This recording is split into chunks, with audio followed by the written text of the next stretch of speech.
Esta pandemia em que estamos tirou muitos empregos e diminuiu drasticamente a renda de muitas famílias no mundo inteiro. Você quer dar a volta por cima, construindo um lucrativo negócio de comércio eletrônico? Já saiba que você não precisará investir em estoque próprio. Então clique no link logo abaixo, na descrição deste vídeo, para saber como fazer isso. O presidente Jair Bolsonaro tem tomado decisões políticas alinhadas, vamos dizer assim, aos partidos do chamado Centrão.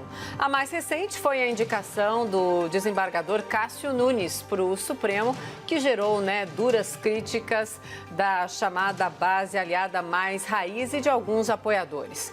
O tema de hoje é: a agenda política de Bolsonaro mudou? Os nossos debatedores são a advogada Priscila Pamela, de volta aqui. Pamela, de volta ao grande debate. Olá, Priscila, boa noite, bem-vinda. Boa noite, Mona Lisa. Boa noite, Caio. E Caio Coppola, bacharel em Direito, comentarista político. Boa noite, Caio. Boa noite, Mona Lisa. Boa noite, doutora. Boa noite, espectador da CNN. Começamos com você, Caio, suas primeiras considerações, por favor. Claro. Bom, finalmente eu tenho a oportunidade de comentar a indicação do senhor Cássio Nunes para o Supremo Tribunal Federal. Mas eu faço isso ainda consternado pela imagem nauseante do afeto manifestado entre o presidente da República e o ministro petista do STF.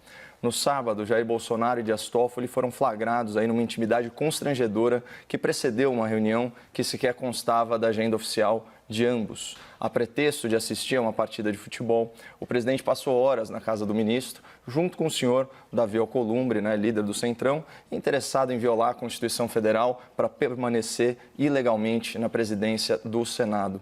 É uma tristeza para o Brasil saber que o tempo livre de lazer do presidente da República é desfrutado em tão má companhia. Sobre o que foi conversado nesse encontro entre camaradas, a gente só pode especular. Mas as câmeras capturaram uma cena chocante, o abraço comprometedor entre Bolsonaro e Toffoli. Seria esse o tal abraço hétero, ao qual sempre se referiu o presidente da República? Me pareceu mais um abraço cúmplice, coroado por aquele sorriso de quem se entende apenas pelo olhar. Mas, acima de tudo, foi um abraço antirrepublicano, fruto de uma amizade tão recente quanto indevida, pelo simples fato de que Dias Toffoli foi, e provavelmente ainda será, juiz de causas do interesse do presidente da República e da sua família. Como não lembrar da assistência judicial ao senador investigado Flávio Bolsonaro, que em 2019 viu seu processo suspenso por meses por uma decisão monocrática do ministro Toffoli? E detalhe, para obter esse resultado favorável ao senador, o ministro do STF paralisou centenas de apurações sobre corrupção e lavagem de dinheiro originadas a partir de relatórios de inteligência financeira.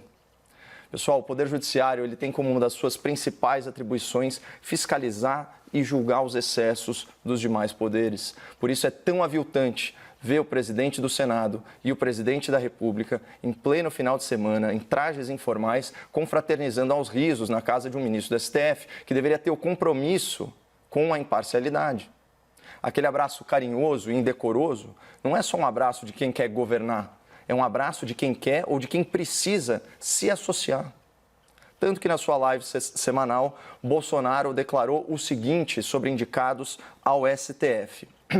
Tem que transitar em Brasília, conhecer gente do Supremo, do Parlamento. Essa afirmação simplesmente não procede. Os únicos critérios para ocupar a vaga no Supremo são notável saber jurídico e reputação ilibada. E é preferível que o candidato não conheça ninguém em Brasília. Sabe por quê? Porque 1/3 do Congresso Nacional responde a procedimentos criminais da Justiça. E muitos deles, devido ao foro privilegiado, famigerado foro privilegiado, tramitam no STF. Além disso, a Constituição é clara ao determinar que apenas o presidente da República, que indica o candidato, e o Senado, que sabatina e aprova o indicado, participam da escolha do novo ministro. Sondar a elite do Judiciário Federal para que eles interfiram no processo de nomeação está mais para um conluio do que para uma consulta. Mas foi justamente o encontro semana passada na casa do senhor Gilmar Mendes que sacramentou a indicação do doutor Cássio Nunes ao STF. E vejam que coincidência, Gilmar Mendes é o relator da ação contra Flávio Bolsonaro no STF. O que significa isso na prática? Que o presidente da República escolheu seu primeiro indicado ao STF para agradar os 2 ministros do Supremo responsáveis pelo processo do seu filho. E fez questão de visitá-los em casa, numa demonstração pública de submissão, disfarçada como um ato de cordialidade. Só que, para azar do Brasil, além de não se declararem suspeitos para julgar processos em que há conflito de interesse, de acumularem contra si pedidos de impeachment no Senado por abuso de poder e de endossarem um inquérito inconstitucional para perseguição de opositores políticos, esses 2 ministros, o Dias Toffoli e o Gilmar Mendes, colecionam decisões e colecionam opiniões a favor da impunidade. Eles são contra a prisão após julgamento de segunda instância, ato contínuo a favor da soltura de criminosos condenados. Ou seja, em matéria de direito penal, aquilo que defendem Dias Toffoli e Gilmar Mendes é o oposto do que deseja a população de bem, que, em última análise, é a grande vítima dos criminosos beneficiados pela atuação dos ministros do Supremo.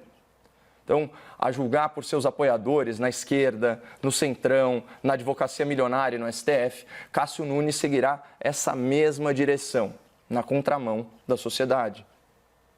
E pior é que não é nem a primeira vez que o presidente faz uma indicação que contraria seu compromisso de campanha de endurecer o enfrentamento ao crime e à impunidade. Sob gestão do novo Procurador-Geral da República, nomeado pelo Bolsonaro fora da lista tríplice, o combate à corrupção está sofrendo grandes abalos, com a desarticulação de forças-tarefa e demissões em massa de procuradores indignados. Fora que a própria atuação do presidente tem decepcionado. Além do silêncio sobre a adulteração do pacote anticrime no parlamento e sobre as decisões judiciais criativas, para dizer o mínimo, no STF, ele sancionou, sem exercer aí o seu direito de veto, a criação do juiz de garantias, a lei de abuso de autoridade e as alterações nas regras da prisão preventiva e da delação premiada.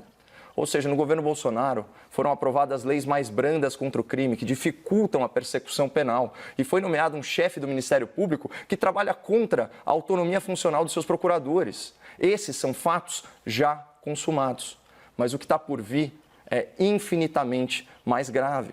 Tanto que o grande jornalista J.R. Guzzo publicou um artigo intitulado Do Ruim ao Péssimo, concluindo que, aspas, Bolsonaro conseguiu algo que parecia fora do alcance humano, piorar o STF.